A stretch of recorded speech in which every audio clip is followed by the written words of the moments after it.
Padre, en el nombre de Jesús, te bendigo, te doy las gracias. Te pido, Señor, que este tema que vamos a ver ahora pueda calar en nuestro corazón, Señor, y sea el inicio, Señor, de una administración de sanidad, Señor, en nuestro corazón. Te lo ruego, Padre, te lo pido, en el nombre de Jesús de Nazaret.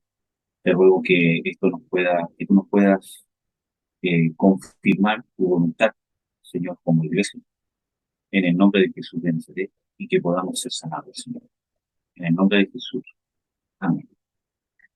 Bueno, amados, yo iba a concluir el tema de la sanidad, ¿no es cierto?, con eh, lo que habíamos visto finalmente de la sanidad eh, de los gobernantes, aunque hay mucho más que ver en ese tema, creo que lo vi como una pincelada, eh, pero hay un tema que me trajo el Espíritu Santo al corazón, que es sobre la sanidad de las heridas de la iglesia.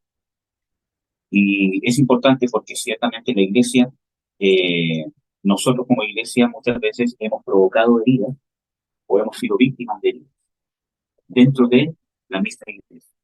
Obviamente que esa no es la voluntad de Dios. Sin embargo, a lo largo de esta serie de estudios, porque creo que no va a poder ser con uno solamente, nos vamos a dar cuenta de que aún esas cosas tienen un propósito, ¿cierto? Y están previstas por Dios como cosas que pueden ocurrir, ¿cierto? Y que suelen ocurrir. O sea, tratar de encontrar una iglesia perfecta donde nadie cause ninguna herida a nadie no es algo bíblico, ¿no? En el sentido de que Dios prevé de que eso puede pasar en la iglesia. Sin embargo, lo que Dios insiste es en la condición de los que están en la iglesia para poder tratar estas situaciones internamente y también externamente como iglesia, ¿ya? Y poder encontrar una solución. No a que nunca pase, sino saber cómo poder sobrellevar, tanto como creyente individual como grupo eclesiástico. Amén. Entonces,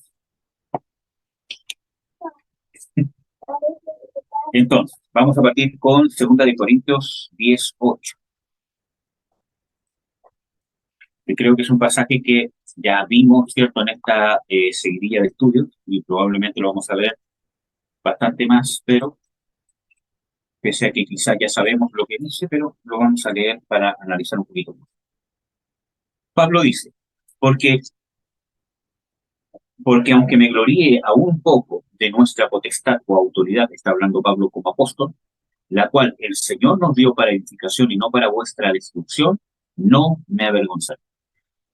Si bien este pasaje nos muestra de que toda autoridad dada por Dios, si es mal utilizada, puede causar daño, o si una persona ocupa la potestad que le ha dado Dios para causar daño, puede dañar, ¿cierto? Nos muestra más detalladamente o con más razón de que si es una autoridad eclesiástica, con mayor razón tiene que haber el cuidado de usarla correctamente, porque si no se usa correctamente puede causar daño, como dice Pablo, de que Dios les ha dado la autoridad, ¿cierto?, para edificación y no para la destrucción, ¿ya? Por eso dice este pasaje nos da la posibilidad de que también está la responsabilidad del ministro de usarla adecuadamente. Amén. Entonces, vamos a leer el capítulo 13, versículo 10, que también Pablo habla exactamente lo mismo, pero vamos a analizar también este pasaje.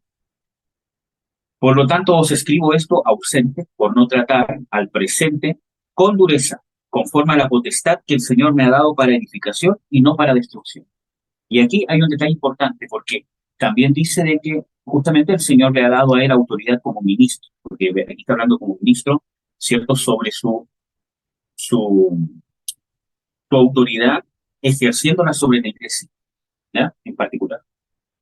Entonces, pero hay un detalle importante, que dice que os escribo esto ausente por no tratar estando presente con dureza. Porque si nosotros vemos, ¿cierto?, esta carta de segunda de Corintios, ¿cierto?, Pablo está hablando de que en cierta manera es dura, ¿cierto? Pero él lo hace por medio de cartas, justamente como lo explica, ¿cierto?, en otros pasajes también, para que cuando esté presente no tenga que estar reprendiendo, retando a la gente, sino que cuando llegue ya la gente haya meditado, ¿cierto? Ya, entonces cuando él esté presente pueda disfrutarlos, bendecirlos, consolarlos, ¿cierto? Etcétera, etcétera.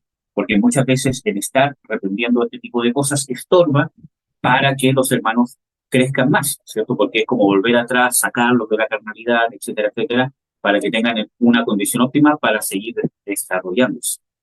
Sin embargo, este contexto nos muestra de que el ejercicio de la autoridad para edificación conlleva muchas veces que el ministro muchas veces actúa con dureza. Porque aquí no dice Pablo, ni da a entender de ninguna forma, que el hecho de actuar con dureza es destrucción necesariamente. Dice, yo les escribo con dureza por carta, para que cuando estén presentes no tenga que usar esta dureza, que ciertamente sería para edificación. Y ahí es el tema que pasa en los ministros, porque nosotros podemos ser heridos por los ministerios, ¿cierto? Y también podemos ser heridos por los hermanos. En el caso de los ministerios, justamente, no necesariamente porque un ministro es duro, no está edificado. ¿Cuál es el tema que vamos a analizar más profundamente, ¿cierto? Es que un ministro, cuando usa dureza, lo tiene que hacer para edificación. Y aquí es donde está la delgada línea, ¿cierto? Porque yo me puedo autoconvencer que lo que estoy haciendo es para edificación. Nosotros vemos de que muchos padres han sido duros con sus hijos y los han llegado hasta maltratar psicológicamente o físicamente y les han causado daños muchas veces de por vida, específicamente en el área del carácter, ¿cierto? Y ellos están convencidos que es por su bien y tienen sus justificaciones que es por su bien. Pero no es eso, porque yo puedo estar muy convencido, según mis experiencias, que si yo actúo con dureza en cierta situación, voy a estar siendo para edificación, aunque le duela a la persona, aunque griten que pataré. Y puedo estar muy convencido en eso, pero eso no quiere decir de que esté siendo, según la visión de Dios, para edificación. Y ahí es donde está la gran diferencia, de que lo que es edificación tiene que ser desde el punto de vista de edificación y el criterio de Dios. Y eso es lo que el ministro debe estar completamente alineado antes de usar su autoridad o en el momento que la va a usar. Porque puede pasar que ocupe de dureza cuando no la tiene que ocupar, según Dios, y hiera al pueblo, o que ocupe de blandura o de liviandad, o que pase por altas cosas, donde realmente debería haber puesto un freno o haber actuado con dureza. Y las dos cosas hieren a la iglesia. Entonces, vaya a buscar. Pero bueno, ¿ya? Pero no confundir, hermano, porque esto no es que el pastor que me habló feo, que no me tomó en cuenta, que no me saludó, que a mí no me habla, que a mí no me dice, que a mí no me mira, que a mí no me que ya. Todo eso es herida y culpa del ministerio. No. No es eso lo que vamos a analizar ahora. Lo que vamos a analizar ahora es desde el punto de vista divino. Cuando la iglesia, ¿cierto?, no actúa usando su lugar de iglesia y su autoridad de iglesia, según el orden de Dios, va a causar un efecto, una herida. Y yo trato siempre de ejemplificar el funcionamiento de la iglesia con el funcionamiento de la familia, porque bíblicamente así debería funcionar la iglesia. Nosotros ya vimos de que la base de toda autoridad es la familia, y eso incluye a la iglesia, ¿ya? Entonces, desde ese punto de vista, por ejemplo, yo si soy excesivamente duro con mi hijo cuando no tengo que serlo, o quizás cuando tengo que ser duro soy más duro de lo que debería ser, ¿cierto? Para su beneficio, lo voy a dañar, ¿ya? Pero también, ¿cierto?, nos encontramos de que cuando yo soy demasiado blando y permisivo, cuando debo ser restrictivo, también lo voy a dañar. Y va a ser un hombre o una mujer consentido que va a creer que todo el mundo gira alrededor de él, ¿cierto? Y que todas las personas le tienen que dar lo que necesitan. Y no va a saber afrontar los problemas que le toca vivir en la vida. Entonces, las dos cosas pueden causar daño. En la iglesia también, ¿cierto? Una excesiva dureza, ¿cierto? Incluso una excesiva preocupación, que es como un niño, ¿cómo se llama? Mimado, ¿cierto? Pero consentido. Una excesiva preocupación también puede causar puede causar heridas. Y eso pasa. Los extremos son malos. Los extremos son malos. Siempre van a causar heridas. Entonces, no pensemos de que cuando hablamos de las heridas de la iglesia es porque yo me sentí mal. Porque no porque usted se sienta mal, necesariamente la iglesia lo hirió. ¿Ya? Sino que vamos a ver desde el punto de vista de Dios, cuando realmente es causada una herida por un mal uso de la autoridad. Acuérdense que las escrituras dicen, fieles son las heridas del que ama. ¿Saben? Y que también dice de que Dios es el que hace la herida y después también la sana. Entonces, vemos de que, por ejemplo, yo con mi hijo, hay veces de que lo tengo que retar, le tengo que decir cosas que para él es una herida, pero realmente es un proceso de formación. Ejemplo, a mí, ¿cómo se llama? Que no me interesa que se llama, devuelto un vaso, que se cae el agua, que se quiebra una cuestión, sino lo que me interesa a mí, por ejemplo, es la obediencia. Cuando yo le dije que no lo hiciera, y lo hizo, y pasó algo. No por el hecho de que algo pasó, sino por el hecho de que yo lo estoy educando como una persona obediente, sin irme a un extremo. ¿Vale? Entonces, ciertamente, le habló la mamita, háganle caso. Entonces, nosotros tenemos que ver de que ciertamente un ministerio puede dañar. Ahora, lo que vamos a analizar también de que muchas heridas, ¿cierto? Pueden ser conscientes o inconscientes. ¿Ya? Tenemos que entender también de que los ministros son seres humanos, son personas. Y si usted, hermano o hermana, tiene luchas, usted se equivoca, usted mete las patas, usted muchas veces se contamina con demonios, usted muchas veces está estresado, estresada, y usted se justifica de que cada cierto tiempo se libera diciendo alguna cosa o contra alguien, ¿cierto? Y después le pide perdón y espera que todo siga normal y que lo comprendan porque está estresado por el trabajo, por la familia, por su situación, por su salud, lo que sea. ¿Por qué no juzga de la misma manera muchas veces a lo mismo? Entonces muchas veces queremos para nosotros, pero no medimos con la misma vara. Tenemos una vara de excelencia para lo que nos quieren, pero no tenemos una vara de excelencia para nosotros.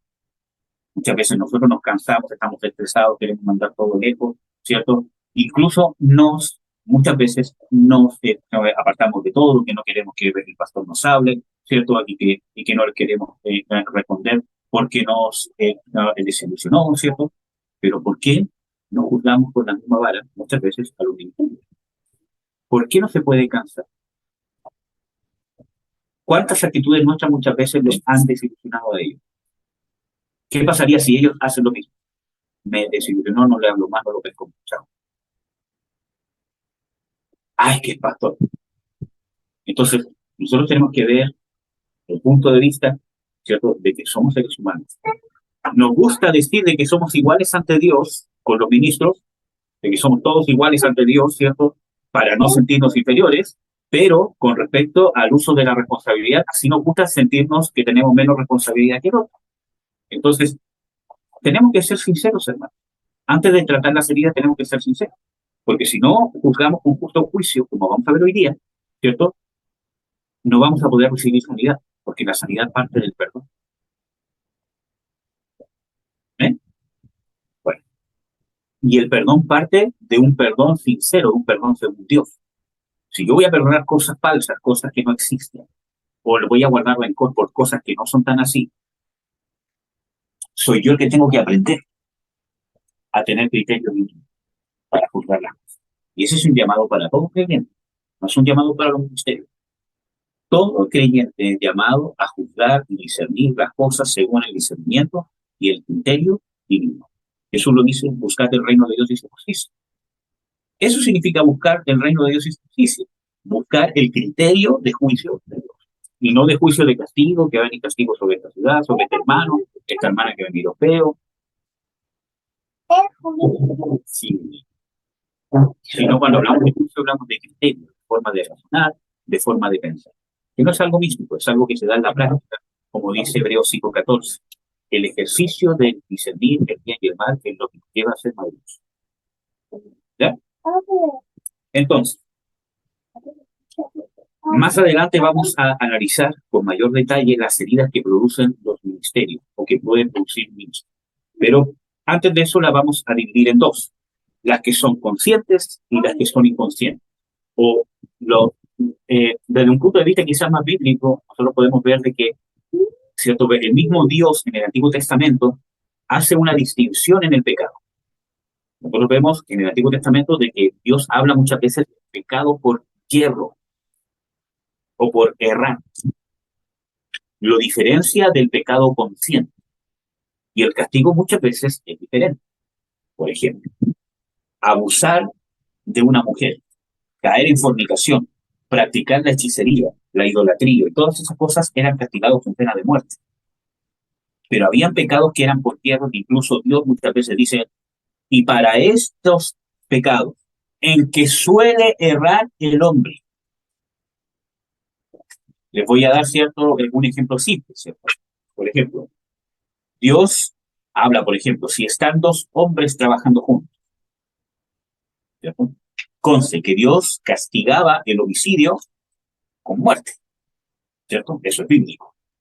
Pero dice, cuando dos hombres estuviesen trabajando juntos y a uno de los dos hombres se le soltare la herramienta con que está por accidente y matare al otro y no tuviese nada en contra de él, ni ahora ni antes de tiempo, entonces esa persona no moriría.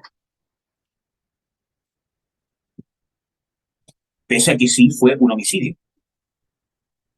Entonces vemos de que hay un criterio de... Entonces, las heridas de los ministros o de la iglesia la podemos, ¿cierto?, separar en dos, ¿cierto? Los de hierro o los de error y los conscientes. O más que conscientes, podríamos decirlo, las intencionales.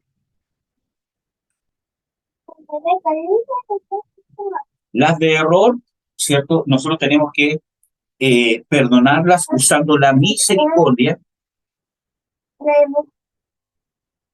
y considerándonos a nosotros mismos. Como lo dice la Biblia, ¿cierto? Que si alguno cae, ¿cierto?, restaurar los espirituales que supuestamente soy, ¿cierto?, considerándote a ti mismo. ¿Por qué? Porque justamente ahí entra el tema de que todos somos seres humanos y nos equivocamos, lo cual no elude de su responsabilidad como ministro si se equivoca. Obviamente tiene que responsabilizarse delante de Dios. Pero tenemos que saber de que no vamos a encontrar un ministro o una congregación perfecta, porque está compuesta por seres humanos, ¿cierto?, que erramos. Y eso no es una justificación. Pero hay cosas que nos vamos a equivocar y que van a causar una repercusión, van a, ¿cierto?, herir a alguien, etcétera, etcétera. ¿Ya? Pero muchas veces son por hierro, o muchas veces son porque no sabemos qué es lo que está pasando con esa persona. Pero hay otro tipo de errores que causan ciertas heridas, que son los intencionales, que también los podríamos encasillar en abusos de autoridad. Cuando intencionalmente yo ocupo la influencia que Dios me ha dado o la influencia que las personas me han permitido sobre ellas por causa de que supuestamente soy el ministro de Dios, ocupo eso para enriquecerme, para enorgullecerme, para tener admiración, para tener poder, porque miren, hermano, o incluso hasta aspectos morales. Entonces, no necesariamente los abusos de la iglesia son con respecto al dinero. Tenemos que tener ojo, porque muchas veces los abusos de la iglesia es porque yo quiero sentirme importante.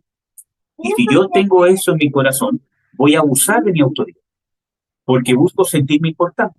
Entonces, cuando algo no me está haciendo sentir importante, castro a la persona que se está desarrollando o que está creciendo. Y eso es intencional. Entonces, por eso que les he hablado tanto de la sanidad, porque todos nosotros somos llamados para ministrar el reino. Pero tenemos que prepararnos porque estas cosas nos estorban. Y si nos vamos a lanzar a ministrar el reino de Dios y tenemos estas cosas y no las hemos sabido tratar, ¿cierto?, identificar y encontrar las herramientas para tratarla, quizás va a ser una lucha continua, pero tenemos que identificarla y adquirir las herramientas para tratarla, ¿cierto? Vamos a tener un mayor grado de responsabilidad y de castigo delante de Dios. ¿Amén? Acuérdense que las Escrituras, por ejemplo, dice de que no os hagáis muchos de vosotros maestros, sabiendo que tendréis mayor condenación, porque ellos estaban así. Entonces, tenemos que tener todas estas cosas resueltas, ¿ya?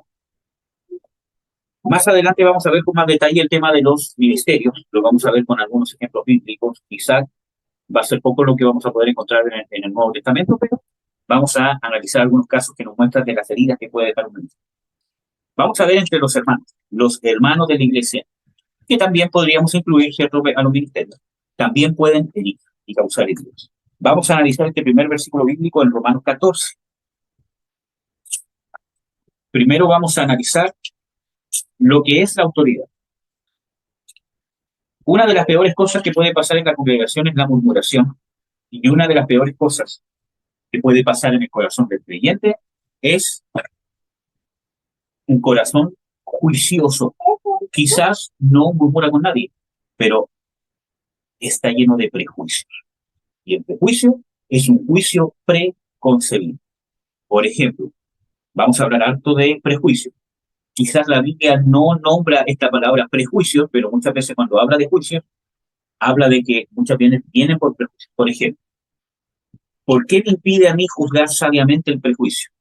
Porque, por ejemplo, si yo soy un juez X, y yo odio a la gente alta, porque una persona alta fue, ¿cómo se llama?, un abusador de mí, porque yo soy muy pequeño. Entonces, si yo no logro resolver eso, no lo separo, cuando me toca presidir un juicio y veo una gente alta, en mi mente, que no ha sabido resolver eso, el prejuicio que hace, antes de que yo sepa lo que pasó, antes de que yo conozca a la persona, me hago una percepción de la persona que es culpable.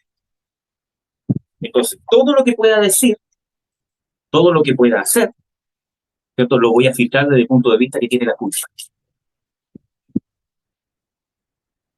Y eso nos pasa, ¿verdad? Y peor, nos pasa como cristianos. Miren, incluso en la psicología, muchas veces se dice de que lo que piensa la gente de uno es el prejuicio que tienen en ellos. Que no quiero decir de que sea 100% así, pero en parte tienen razón. ¿Ven?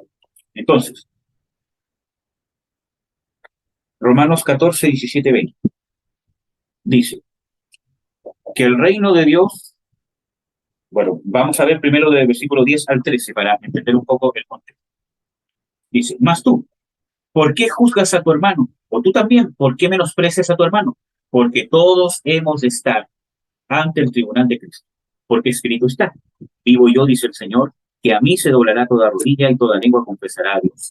De manera que cada uno de nosotros dará a Dios a razón de sí. Así que no juzguemos más los unos a los otros. Antes bien juzgad de no poner tropiezo o escándalo al hermano. ¿Amén? Entonces, nos encontramos con ¿qué? Con este uso de la palabra juzgar de una manera negativa, que del griego viene de la palabra krim, que es condenar, castigar o decir. Yo condeno. Es diferente al contexto bíblico donde se ocupa la palabra juicio, donde yo juzgo una situación o juzgo algo o alguien. Ojo, que esto no significa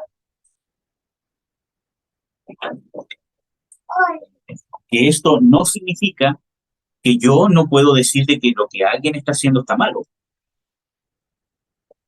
¿Amén? Ojo con eso. Sino que estamos hablando de juicio desde el punto de vista negativo, castigador o condenatorio. ¿Amén? O de un prejuicio. Vamos a leer algunos pasajes. Mateo 7:11.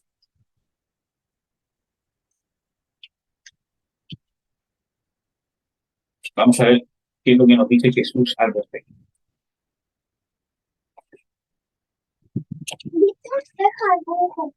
Mateo 7:11. Dice, pues si vosotros siendo malos sabéis dar buenas dádivas a vuestros hijos, ¿cuánto más vuestro Padre que está en los cielos? No, es 7:1, perdón, no es 7:11, es lo que dice 7:1. Mateo 7, 1 y 2 dice, no juzguéis para que no seáis juzgados, porque con el juicio con que juzgáis seréis juzgados, y con la medida con que medís os volverán a medir. Desde este punto de vista nosotros, desde un punto de vista de gramática, podríamos decir de que hay una aparente contradicción, ¿cierto? Dice, no juzguéis para que no seáis juzgados, pero después dice de que vamos a ser juzgados. No juzguéis para que no seáis juzgados, nos muestra aparentemente que la idea es no ser juzgados, pero el versículo 2 nos dice, porque con el juicio con que juzgáis, seréis juzgados. Entonces, no nos está hablando del juicio divino donde Dios va a juzgar todas las cosas, donde Jesús tiene el derecho dado por Dios de ser juez. Jesús va a juzgar a todos nosotros nos va a juzgar, ya sea en el tribunal de Cristo, en el tribunal del trono blanco, donde sea, pero todos vamos a ser juzgados. Y eso la Biblia lo dice claramente, todos. ¿Ya? Todos vamos a tener que responsabilizarnos, yo solito, ante Jesús. ¿Ya? No voy a poder culpar a nadie. Entonces, no nos está hablando de que escapemos de ese juicio. Por lo tanto, el contexto del versículo 1 no nos está hablando que nosotros tenemos que no juzgar las cosas o no juzgar si una persona está actuando mal o está actuando bien. No es eso.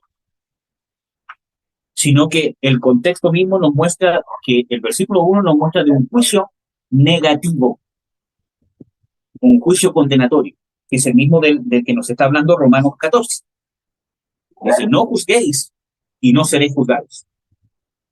Podríamos nosotros parafrasearlos, no condenéis y no seréis condenados. Por eso que el contexto nos muestra en el versículo 2, porque con el juicio con que juzgáis, seréis juzgados. ¿Ven? Porque con el juicio con que juzgáis, seréis juzgados. Eso nos muestra que si yo tengo un ojo condenador, un ojo prejuicioso, no es que Dios me vaya a juzgar con prejuicios, ¿ya? Porque Dios no es pecador, sino que cuando yo juzgo a una persona y le pongo altos estándares de perfección, tomándome incluso de la palabra, esos mismos estándares se me van a ser aplicados. Y no necesariamente en el juicio final, ojo, sino acá. La Biblia habla de que somos juzgados aquí para no ser condenados con el mundo. ¿O no? Es más, Pablo también habla, cuando habla sobre la Santa Cena, pero nos muestra cierto, una verdad, ¿cierto? Dice también de que nosotros somos juzgados y dice de que muchos de ustedes están enfermos y muchos de ustedes duermen. Porque venía juicio de Dios. Por ejemplo, otro ejemplo bíblico es el caso de Ananías y, ¿cómo se llama? De Zafira. Siendo cristianos, fueron juzgados por Dios y murieron a los pies de Pedro. Si eso no es un juicio de Dios, ¿qué es? ¿Amén? Entonces, nosotros vemos de que con la vara que medimos, vamos a ser medidos. Y eso Dios lo hace para que nosotros aprendamos a ser humildes y a juzgar con justo juicio de Dios. Cuando nosotros somos críticos, no desde el punto de vista de Dios, sino desde nuestro punto de vista de prejuicio, y no aceptamos, no perdonamos, o no pasamos, ¿cierto? O nuestra percepción de la persona es tan estricta, bueno, así Dios nos juzga, no en el sentido de que Él va a pecar, sino en el sentido de que Dios lo está haciendo con el propósito de que nosotros podamos ser transformados, nos podamos arrepentir. Porque tenemos que nosotros entender de que nuestra vida en Cristo Jesús es por gracia. Amén. Ya, amén, hermano. Ahí voy a explicar lo del cero de Dios. Lo voy a intentar incluir, pero voy a tratar de no salirme del contexto. Entonces, justamente como preguntaba el hermano, esto puede tener alguna relación con el celo de Dios, pero al punto que voy es que con la vara que nosotros medimos, Dios nos va a volver a medir. Si nosotros somos críticos, por ejemplo, hay gente que es perfeccionista, que todo tiene que salir así, que todo tiene que salir a la hora, que todo tiene que ser de esta manera, y si no, justifico mi enojo o mi actitud, incluso muchas veces agresiva. Bueno, con esa vara con que estoy viviendo a mí se me va a medir. ¿Cuál es el problema? Que muchas veces los que hacen eso se creen perfectos y Dios nos tiene que mostrar las fallas que tenemos. Y eso se llama quebranto. Porque, ojo, de que la gente perfeccionista, que es pesada con la gente, que tiene que salir así, que tiene que salir de esta manera, etcétera, etcétera, y que no transo con esto, no transo con esto, otro, es gente que se cree perfecta. Y eso es orgullo, arrogancia y soberbia. Puede ser encubierta, incluso puede ser encubierta por la religión. Pero Dios nos tiene que pasar por quebranto, por situaciones que nos van a quebrantar, donde yo voy a tener que ser quebrantado y finalmente caer de rodillas, reconocer en el interior de mi corazón que yo no tengo la santidad o la perfección o que yo no soy quien creía siempre ser. Y esas caídas muchas veces son las que más duelen, porque antes de la exaltación viene el quebrantamiento. ¿Amén? Entonces, ojo, amado. Entonces, vamos a ver Lucas 6:37 que nos habla de lo mismo.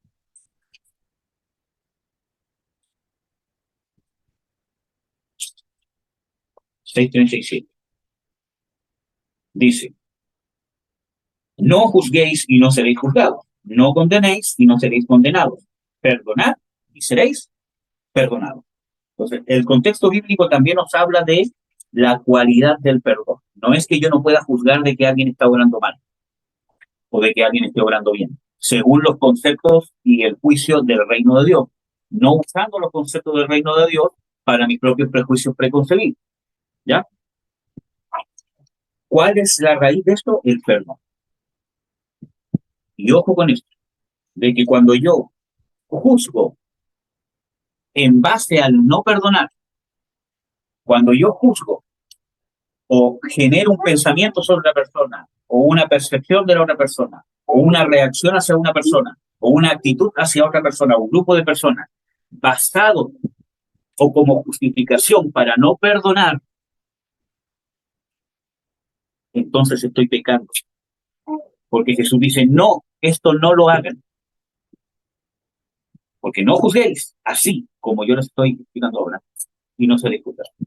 Cuando yo condeno a una persona y no lo hago en base a buscar el perdón, o a lo que veíamos al principio, y que lo vamos a ver también, a la edificación. Y justamente guardo rencor, resentimiento. Hermano, no nos engañemos a nosotros mismos. El perdón de Dios es perdón. ¿Qué dice la Biblia con respecto al perdón de Dios?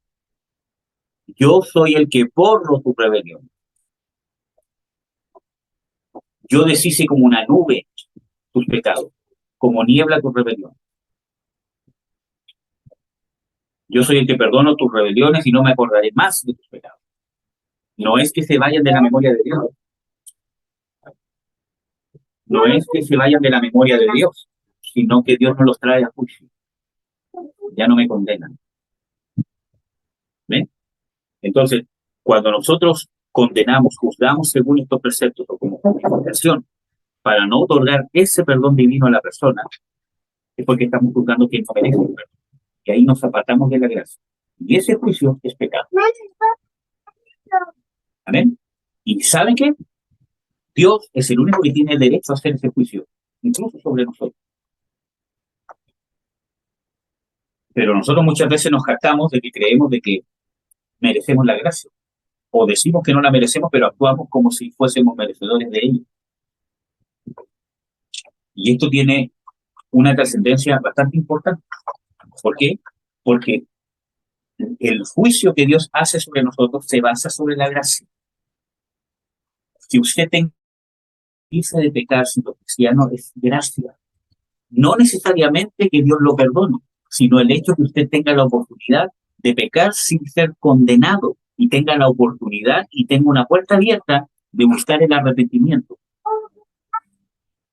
Obviamente, si usted no se arrepiente, va a sufrir las consecuencias, pero que tenga la oportunidad de encontrarse con Dios para arrepentirse, de entrar al trono de gracia, es por la gracia. Pero muchas veces nosotros no juzgamos y no queremos dar ese perdón. y queremos encontrar excusas para no dar ese perdón. ¿Amén? Y a eso se refiere con Jesús cuando dice, no juzguéis y no seréis juzgados, porque Dios sí puede juzgar así. Porque la Biblia dice que somos transgresores de la ley y por ende culpables y condenados a la condenación eterna. No estoy hablando de esto, de que usted puede perder la salvación ni nada de eso. Estoy hablando del juicio que Dios tiene derecho sobre nosotros. ¿Amén? ¿Qué más dice? No condenéis y no seréis condenados, perdonad y seréis perdonados. Cuando nosotros retendemos el perdón a otro, retenemos el perdón hacia nosotros. ¿Amén? Y eso es grave. Juan 7, 24.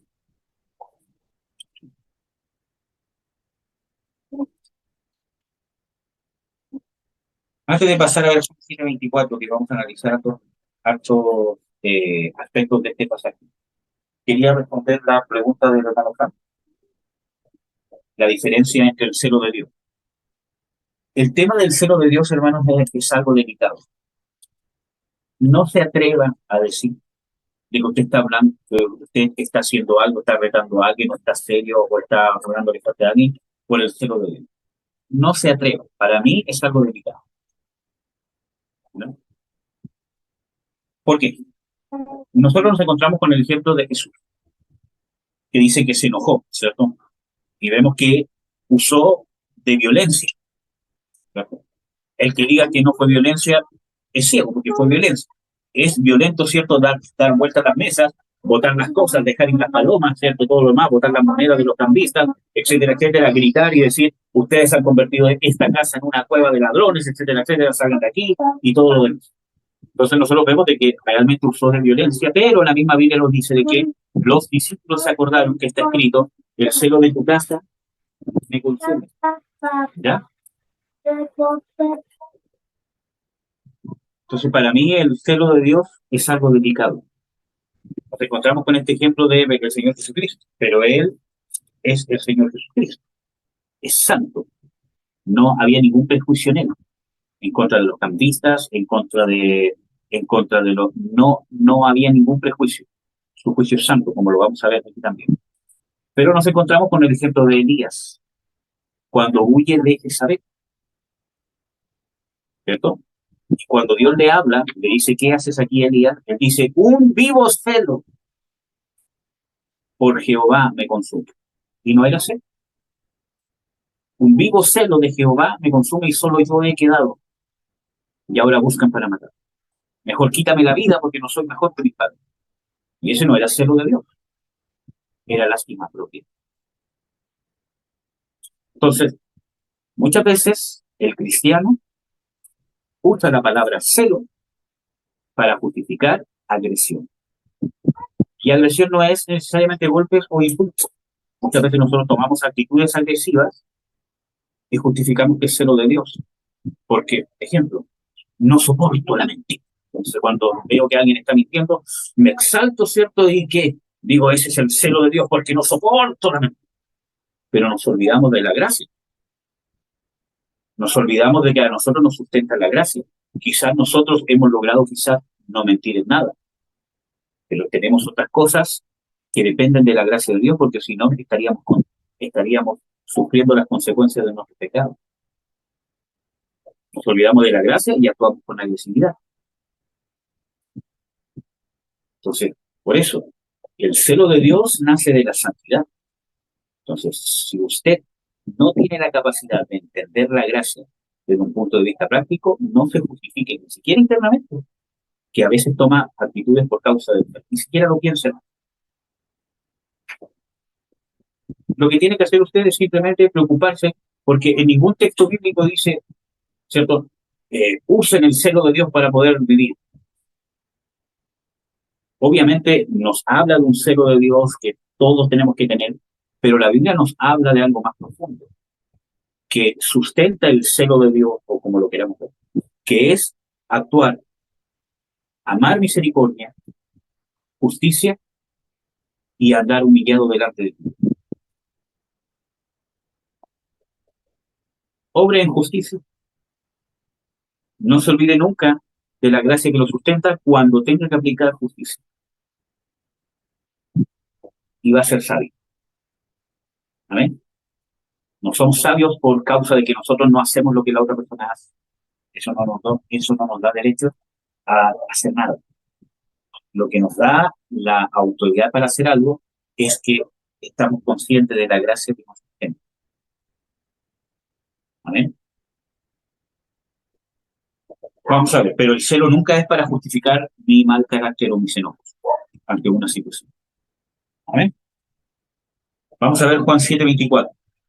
Dice, no juzguéis según las apariencias, mas juzgad justo juicio. Versículo 24. Aquí hay bastantes temas importantes. Primero dice, no juzgar por las apariencias. Y eso es sumamente importante porque ese es el prejuicio. Y hermano, ¿y cómo se va? Le puede pasar, ¿cierto? Y le ha pasado a los ministros más ungidos. ¿Cómo se llama? Un ejemplo bíblico, Samuel, siendo profeta, hablando con Dios desde muy pequeño, donde dice de que Dios no dejaba caer ninguna palabra que él decía a tierra. Le hablaba directamente, le decía, anda a hacer esto, otro. Juzgó no con justo juicio, sino por las apariencias cuando vio a los hijos de David. Entonces ahí vemos la diferencia entre el juicio de Dios y el juicio del ser humano. Y ojo, hermano, usted nunca va a tener automatizado el juicio de Dios, porque el juicio de Dios no se le va a someter a usted. Usted es el que se somete al Espíritu. Amén. El Espíritu Santo no se le va a someter a usted. Usted es el que tiene que someterse al Espíritu Santo. Y vemos esa distinción, que es sumamente importante, valga la redundancia, aprender a distinguir. ¿Cuál es el problema? De que muchos de nosotros muchas veces, por las experiencias que hemos vivido o por la super fe que creemos tener, creemos de que todo lo que pasa por nuestra mente, todo criterio, todo juicio, toda sensación, todo pronóstico, todo presentimiento que tenemos de una situación es divino. Porque quizás sí ha sido en el pasado 1, 2, 3, 4, 5 o 10 veces y creemos que nuestra mente está tan conectada con la mente de Dios que todo lo que pasa en mi mente es inspirado por Dios. Y no lo es y no lo va a hacer jamás. Porque usted es carnal. Y la Biblia nos exhorta constantemente a que tenemos una necesidad de estarnos constantemente sometiendo al Espíritu. Es que la Biblia dice que tenemos la mente de Cristo. Sí, la tenemos, pero en el Espíritu. Entonces, usted necesita constantemente estarse sometiendo. Entonces, ¿cuál es el problema? Que los hermanos, especialmente los que creen que tienen un llamado profético, ¿cómo se llama? Y perdón que sea así, ¿cierto? Creen que todo lo que se les viene a la mente es mío. Porque les ha resultado antes, puede ser que sí, nadie dice que no. Pero hermano, no toda sensación, no toda corazonada es mía. Porque es necesario que hay siempre una distinción, una línea, una barrera entre usted y Dios. Usted no es Dios. Usted es un súbdito de Dios. Es un hijo de Dios. Dios habita en usted, pero usted no es Dios. Dios habita en usted, claro que sí. Pero usted no es Dios y no lo va a ser jamás. Entonces, lo que usted tiene que lograr es constantemente someterse al juicio de Dios. Entonces, vemos de que el profeta Samuel juzgó según las apariencias. Y eso nos muestra no que el profeta Samuel era un falso profeta, ¿cierto? Que se equivocó, que le faltaba más desarrollo. Nos muestra simplemente la distinción entre el ser humano y lo divino. De que, ojo, hermano, no todo lo que se le venga a la mente, al corazón, es divino. Ni siquiera aunque sea igual que lo que recibió antes, hiciera de Dios. Todo lo tiene que juzgar, porque usted no es Dios. Usted no es una fuente inefable. Su mente, su corazón, no es una fuente inefable y segura de expresión divina. Usted no sale de la norma bíblica que dice que el corazón es engañoso más que todas las cosas. Usted no es un súper especial, ¿cierto? Que para todos el corazón es engañoso, pero para mí no, porque tengo una súper comunión con Dios. He visto ángeles, Dios me habla, Dios me eleva, he ido al quinto cielo, ¿cierto? Al séptimo cielo, he ido al infierno, no sé cuántas cosas, Dios me ha usado para un montón de cosas, por lo tanto, para todos el corazón es engañoso, pero para mí no, porque mi corazón es uno con el corazón de Dios. La unidad que nosotros tenemos con Dios, cuando nosotros somos uno, depende de la sujeción. Usted es uno con Dios cuando usted voluntariamente y conscientemente se está sujetando a Dios.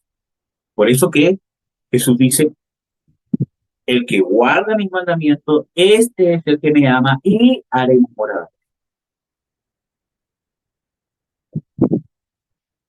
Amén. Entonces, nosotros vemos, y ojo con esto, amados hermanos, por eso que Juan 7:24, lo primero que dice Jesús, no juzguéis según las apariencias. Y ese es nuestro problema. Juzgamos según las apariencias.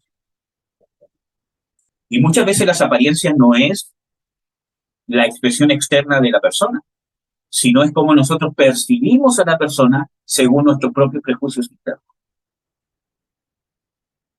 Hermanos, hay hermanas que tienen prejuicios contra el género masculino, contra ciertas características del género masculino. Entonces, cuando se encuentran inconscientemente con esas características, ya tienen un prejuicio preconcebido. Entonces, ¿qué pasa? Mira cómo habló, mira que es déspota, mira que es engreído, mira que es machista, mira cómo trata, cuando quizás no lo es. O al revés, hombres que tienen prejuicios con las mujeres. Mira que es rebelde, mira que es curiosa, mira que es provocadora, mira que es aquí, que es allá. Y mira cómo miró, mira cómo habla, cómo se atreve a hablar, mira la voz que tiene, mira cómo alza la voz. O muchas veces nosotros también, ¡ay, qué arrogante, qué soberbio! Mira cómo habla, mira la voz que pone, mira la cara que pone cuando habla, qué arrogante es un soberbio. Incluso llegamos a decir, siento que tiene un espíritu de soberbio. Y muchas veces no lo es, sino que nosotros filtramos su forma de expresarse muchas veces a través de nuestros prejuicios, porque juzgamos según las acciones. Y Jesús nos dice, no juzguéis según las acciones. O muchas veces también nos pasa, ¡ay, qué religiosa esta persona por cómo ora! Mira cómo ora, como, ¡oh, mira esta persona se cree mística! Y es por un prejuicio que nosotros tenemos internos, que juzgamos las cosas externas. Y para todo hay prejuicio, hermano. Que ora muy largo, que ora muy corto, que pone voz de religioso, que pone voz de serio, que pone voz de que se va a hacer el. Para todo tenemos prejuicio, para todo hay prejuicio. Y la gran mayoría de los casos, los prejuicios que tenemos nosotros, se basan en heridas que hemos recibido. En la mayoría de ellos, que no queremos resolver, porque es más deleitoso para nuestra carne juzgar según los prejuicios y sentirnos superiores al otro o víctimas del otro, que resolver los prejuicios que tenemos. Y morimos en la nuestra, sin querer resolver el problema. Por eso que somos cristianos mediocres, fríos, y presentamos un reino mediocre y frío. O tibio, que es peor.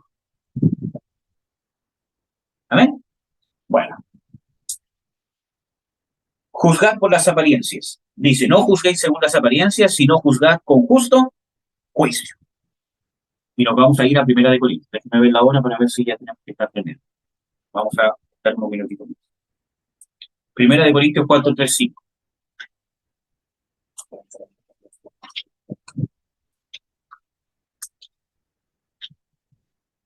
Dice, yo en muy poco tengo el ser juzgado de vosotros o de juicio humano, ni aún yo me juzgo, porque aunque de nada tengo mala conciencia, no por eso soy justificado, mas el que me juzga, el Señor es.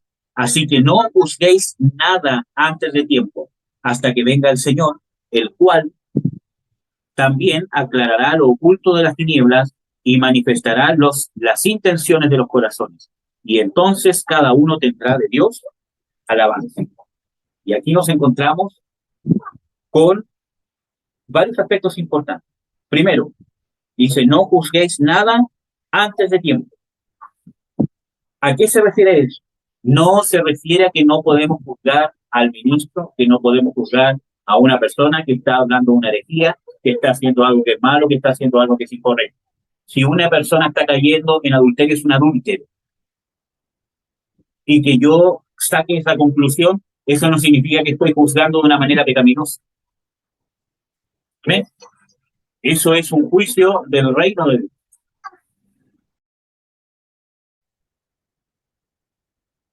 Entonces, cuando hablamos de juzgar cosas antes de tiempo, tenemos que leer el contexto bíblico.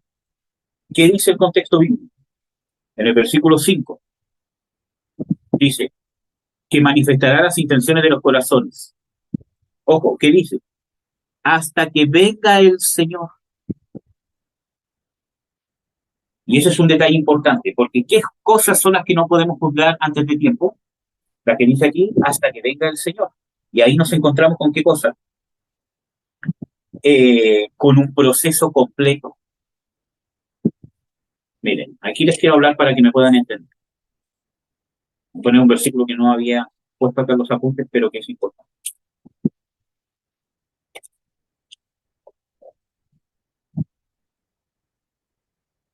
Eh,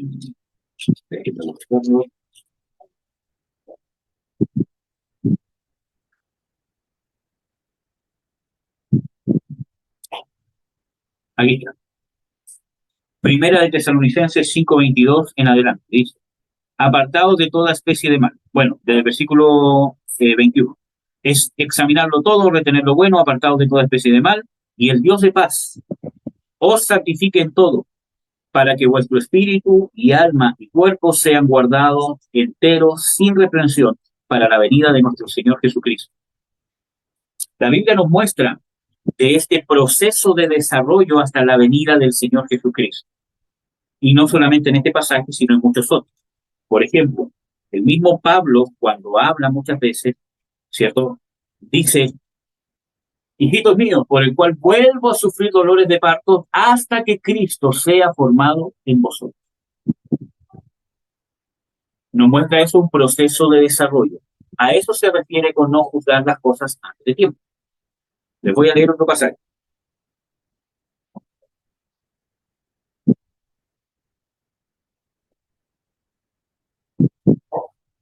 Aquí está Primera de Juan 2:28, por ejemplo, dice, y ahora, hijitos, perseverad en él, para que cuando apareciere tengamos confianza y no seamos confundidos de él en su venida. Vamos a leer Primera de Pedro, que aquí quizás está más claro al concepto que les quiero explicar. Aquí está. Primera de Pedro 1:5. Para nosotros que somos guardados en la virtud de Dios por fe para alcanzar la salvación que está aparejada para ser manifestada en el postrer tiempo, en lo cual vosotros os alegráis estando al presente un poco de tiempo afligidos en diversas tentaciones si es necesario, para que la prueba de vuestra fe, mucho más preciosa que el oro, el cual perece, bien que sea probado con fuego, sea hallada en alabanza, gloria y honra cuando Jesucristo fuere manifestado. ¿Ya? Versículo 9. Obteniendo el fin de vuestra fe, que es la salvación de vuestras almas. ¿Acaso Pedro le estaba hablando a gente que no era salva? No, le estaba hablando a gente salva. Por lo tanto, el contexto bíblico nos muestra que no está hablando de la salvación en el sentido de que cuando la gente recién se convierte. Está hablando de la culminación del proceso salvífico, que tiene que ver con nuestra alma, el proceso de desarrollo de nuestra alma. Porque nuestro espíritu ya fue redimido. Nuestro cuerpo va a ser redimido en el día de la resurrección. Pero nuestra alma necesita ser procesada en el trabajo que nosotros tenemos de someternos al Espíritu o a la voluntad de Dios de una manera voluntaria. Ahora bien, ¿por qué les hablo esto? Porque a eso se refiere en 1 Corintios 4 cuando dice no juzguéis las cosas antes de tiempo. El mismo versículo nos muestra hasta que venga el Señor, el cual en su venida manifestará las cosas, las intenciones ocultas del corazón. Nos muestra de que lo que no tenemos que juzgar antes de tiempo son las cosas que se terminan de concluir en la segunda venida de Jesucristo. Ejemplo, si llega aquí un hermano que es carnal, o un hermano que va bien y de repente cae, no hablo de una permisión del pecado de caer en fornicación ni nada de eso, sino que está pasando una crisis, ¿cierto? Y aparentemente se estancó o retrocedió en su desarrollo. A eso se refiere con que yo no lo juzgue antes del tiempo, que no lo condene. Este hermano se perdió, este hermano se quedó así, este hermano ya no sirve, este hermano retrocedió, porque nosotros no sabemos el proceso por el cual Dios está pasando. Muchas veces nosotros decimos para nosotros, fiel es el que empezó la obra en mí, el cual también la terminará. Y ocupo eso como esperanza. Me equivoqué, caí, me falta, sé que todo lo demás, pero sé que Dios está trabajando en mí, pero no lo aplicamos para el hermano. Para él no corre, para mí sí. A eso se refiere con no juzgar las cosas antes del tiempo. El mismo contexto bíblico nos pone en esa situación. Amén, hermanos. De lo que Dios está trabajando en cada una de las personas. Ejemplo, si mi hijo deja el pañal, por ejemplo, ahora está en ese proceso. Mi esposa ha hecho un gran esfuerzo, ¿cierto?, diariamente de que ande sin pañal y, ¿cierto?, que eso conlleva limpiar muchas veces la ropa, limpiar el suelo, etcétera, etcétera. Si él llegara a dejar el pañal y está bien, y nace su hermanita en unos meses más, y al tiempo después vuelve a ocupar pañal, yo no lo voy a condenar.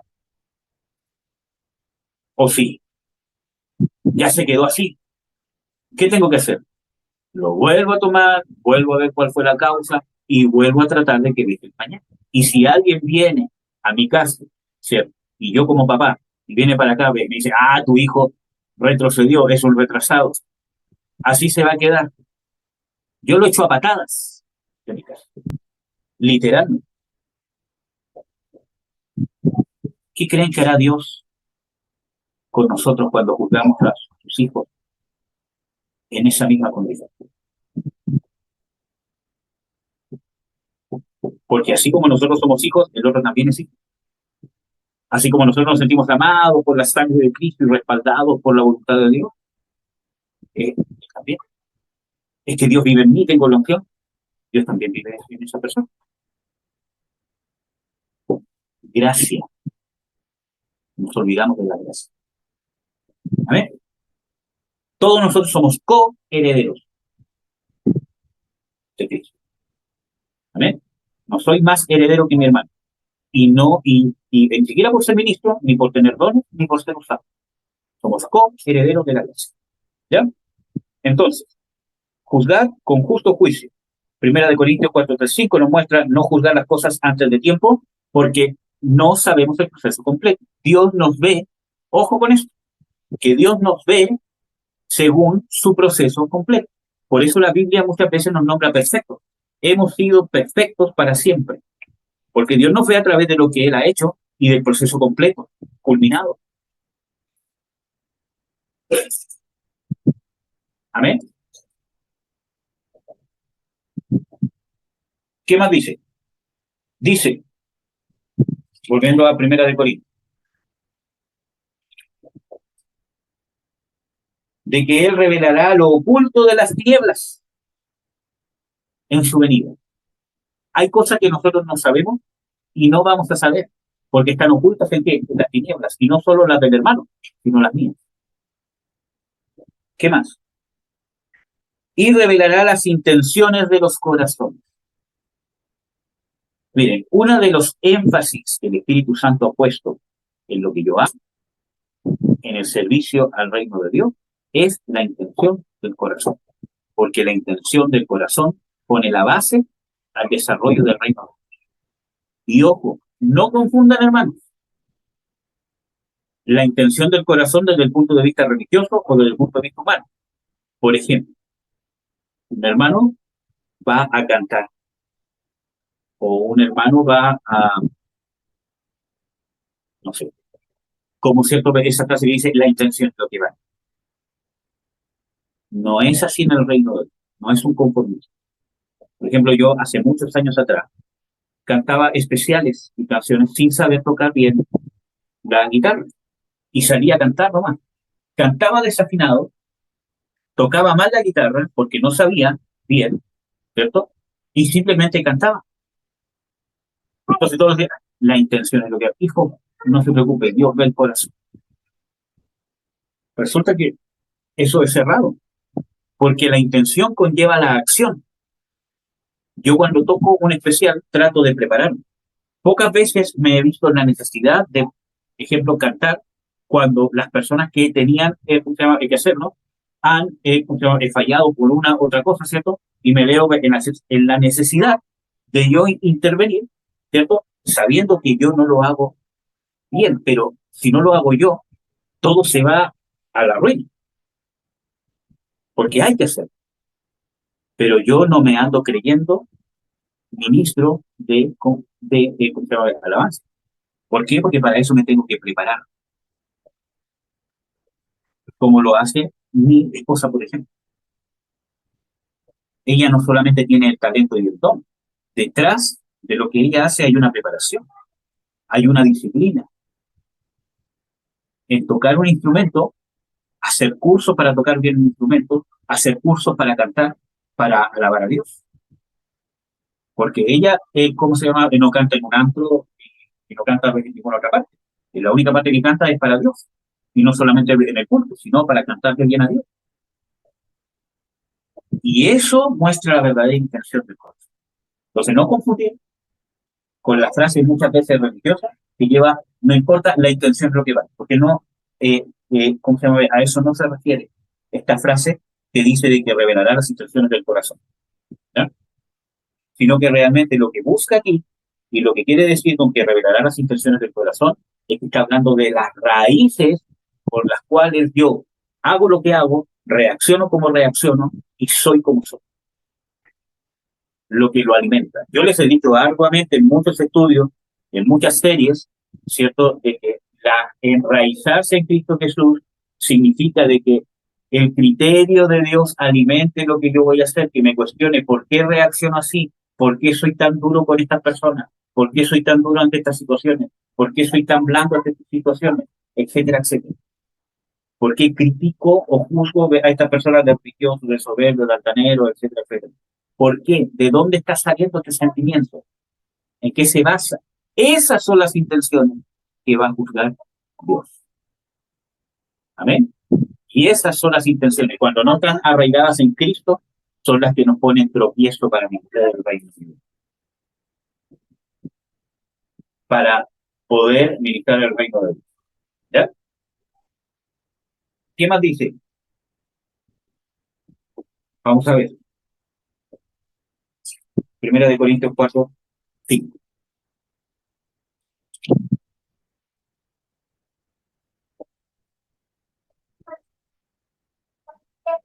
Dice, y entonces cada uno tendrá de Dios alabanza. Y ese es el tema de que no dice y cada uno tendrá de Dios qué cosa, condenación. Porque el contexto también nos habla sobre el tribunal de Cristo, donde no se va a decidir si usted es salvo o no, sino la alabanza que va a recibir. ¿Cuál es el tema? Que quizás usted fue llamado para recibir un grado de alabanza o galardón y por causa de no revisarnos estas cosas, por ejemplo, de no resolver estas cosas de las que hemos venido hablando, todos estos estudios, no alcancé a alcanzar, valga la redundancia, para lo cual fui llamado. Alcancé menos, alcancé, pero alcancé menos de lo que Dios me quería dar.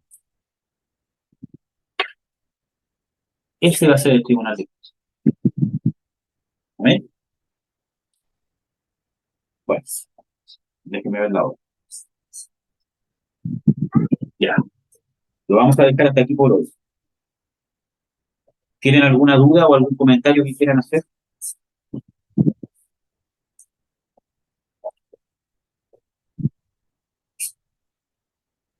Por lo menos yo no, hijo. Ya. Quedó bien claro.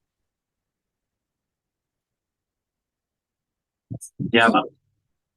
Van a haber otras cosas, otros puntos que vamos a ver el próximo, ya vamos a ver si lo hacemos el próximo viernes o sábado, con respecto, ¿cierto?, a esto, porque creo que es importante, porque de juzgar a los demás nacen las heridas que provoca la iglesia.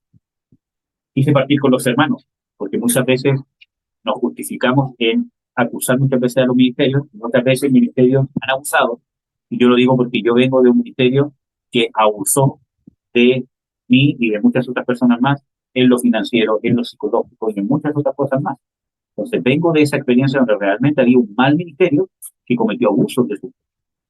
y bastante graves, que nos trajeron bastante consecuencias, incluso hasta el día de hoy, en nuestro carácter, en nuestra relación. Entonces, vengo de ahí, pero muchas veces también nosotros usamos, ¿cierto?, esas cosas para justificar, para no dar un perdón que sabemos que es. Incluso a los malos ministros que lo han hecho intencionalmente, nosotros tenemos el deber y el mandamiento de parte de Dios perdonar, con perdón de Dios. ¿Vale? Y lo podemos hacer en Cristo. Tenemos la unción de Dios. Para eso es la unción. No es para ver cosas, tener revelaciones, tener visiones, tener sueños, hablar cosas bonitas, ¿cierto? Hablar cosas que van a pasar. Para perdonar, amar, persistir, perseverar, hacer la voluntad de Dios independientemente de las circunstancias que estoy pasando. Es algo que no se puede hacer naturalmente. Lo tiene que hacer con la unción. Amén. ¿Y qué es? Amén, quería decir algo, dijo que cuando estaba hablando, vino a mi mente es que cuando uno está en esa condición, busca aliados y divide cuando uno tiene prejuicio y está en todo lo que tú has dicho, y empieza a juzgar y a criticar, se produce eso de buscar aliados y se hacen grupos y eso es destructivo completamente para la vida y para la iglesia. Incluso eso es súper fuerte. Claro, es que lo que pasa es que ahí entra nuestra naturaleza humana carnal o carnal y natural. ¿Cierto? Porque muchas veces no es que seamos en el sentido de ser carnales y pecadores, pero muchas veces juzgamos las cosas naturalmente, no espiritualmente. Entonces, eh, claro, siempre nosotros vamos a intentar buscar gente que piense como nosotros o que tenga el mismo sentido que nosotros para justificarnos. Eso es el tema, justificarnos. Por ejemplo, cuando alguien da algún mensaje como este, usted tiene que perdonar. Yo busco gente que me diga o que me dé a entender que tengo la razón. Y eso me sirve como justificación para seguir en mi rebelión contra Dios. Y eso pasa en todo orden de cosas, no solamente en la iglesia. Esa es la base de la política. Por eso hay una derecha y hay una izquierda.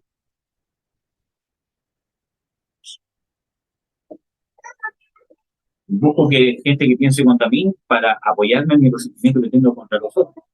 Los otros buscamos estar entre nosotros para buscar y poder avalar nuestro menosprecio sobre los que están allá. Sabemos que menospreciar a los demás está mal, pero queremos gente que nos avale y nos respalde, que está bien. Es calmar nuestra conciencia. Y los demás saben que está mal tener resentimiento contra otro ser humano, pero quiero calmar mi conciencia y justificarme de que tener resentimiento contra esa persona o ese grupo de personas en particular, eso sí está justificado. Y así pasa en las iglesias muchas veces. Buscamos sentirnos de un grupo que seamos los apartados, los juzgados, los menospreciados. Y por eso de que predicadores que muchas veces enfatizan en esto son tan populares. Por ejemplo, los predicadores que hablan de, ¿cómo se llama?, de los religiosos. Los religiosos juzgan, los religiosos critican, los religiosos hacen esto, pero nosotros aquí muchas veces se hacen famosos porque enfocan su mensaje en eso. Y la gente se quiere sentir víctima de los religiosos. No voy, ¿cómo se llama?, a nombrar nombres, pero hay un predicador argentino que es muy famoso y que es famoso por eso. No digo que su prédica sea malas, herejías, errores doctrinales, no. Pero la mayoría de su fama se debe a que, no sé si lo hace consciente o inconscientemente, pero usa ese sentimentalismo. Probablemente lo haga inconscientemente. Entonces, por eso que es tan famoso y uno dice, pero ¿cómo tanta gente lo sigue si su enseñanza quizás? Y muchas iglesias basan su mensaje en la ira. Hoy día estaba, como se llama, meditando de que muchas veces nosotros hacemos girar a Dios en nuestro entorno. Y las redes sociales están llenas de mensajes, la gente predica mensajes de que, y no importa, sigue adelante, muchos se levantarán en contra de ti, y todos estarán contra de ti, pero Dios está contigo. Ese tipo de mensajes está centrándote a ti y Dios alrededor tuyo, Dios girando a tu alrededor, como si yo fuera el cristiano, ¿cierto? Y los que se levanten contra ti. Y eso es una copia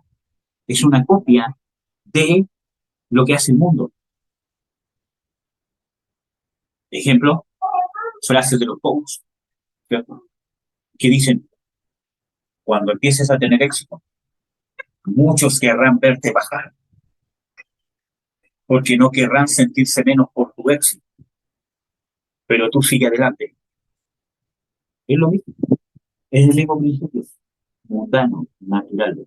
Por eso que yo les decía que muchas veces no somos necesariamente carnales, pero muchas veces vivimos el reino de Dios naturalmente. O sea, no por ser cristiano van a tener y se levantarán. Entonces, ahí nos creemos el hoyo del que somos el llamado, el ungido, el profeta, y por causa del llamado me pasa esto, por causa de que Dios me escogió. Y terminamos en una locura.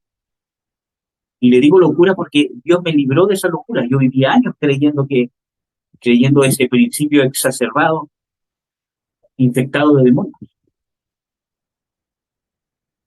Entonces, hermano, si alguien se levanta en contra de ti, la mayoría de las veces porque nosotros cometemos un error.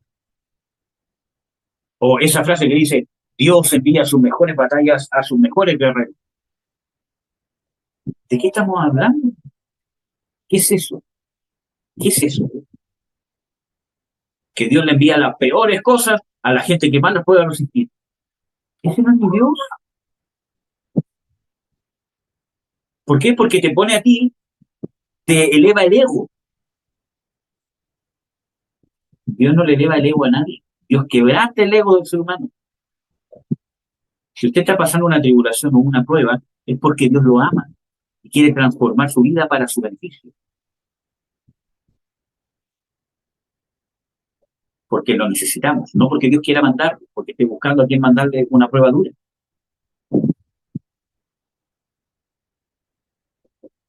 Amén. Entonces, tenemos que tener cuidado, porque muchas veces vivimos en eso y llegamos a Cristo así y no queremos sanar, no queremos arrepentirnos, no queremos cambiar, porque ese es un círculo vicioso que nos alimenta la carne, que yo le digo el círculo de la herida. Me provoco la herida para poder estar en la condición de alguien que necesita ser sanado. Pero cuando viene la verdadera sanidad y el verdadero remedio, no lo quiero, porque lo que me alimenta es estar en la condición de herido. Y ese es un problema de la mente humana, de la mente nuestra, que se traslada de iglesia. Vivimos buscando ser víctimas de algo o de alguien o de alguna circunstancia. O ser el progresito, o el guerrero, o la guerrera, el que está sufriendo el sufrimiento vicario, ¿cierto? Por causa de no sé qué cosa. Hermano, vivamos el reino con sencillez de corazón. Y ahí van a empezar, y por eso que el reino de Dios no se manifiesta como debería. ¿Ven? Pues vamos a orar para terminar. Padre, en el nombre de Jesús, te doy las gracias por esta oportunidad de compartir este estudio. Te ruego que sea de bendición, que sea de edificación para todos nosotros, especialmente para mis hermanos que están conectados, Señor. Y también, Padre, te pido que de alguna manera esta pueda ser de bendición para la gente que escuche este video. Que puedas poner en su corazón disciplina, que puedas poner en su corazón un verdadero interés por querer escudriñarse, por querer desarrollarse y querer estar en las cosas de Dios. Te bendigo, Señor, te doy las gracias, la gloria y la honra para Dios. En el nombre de Jesús. Amén.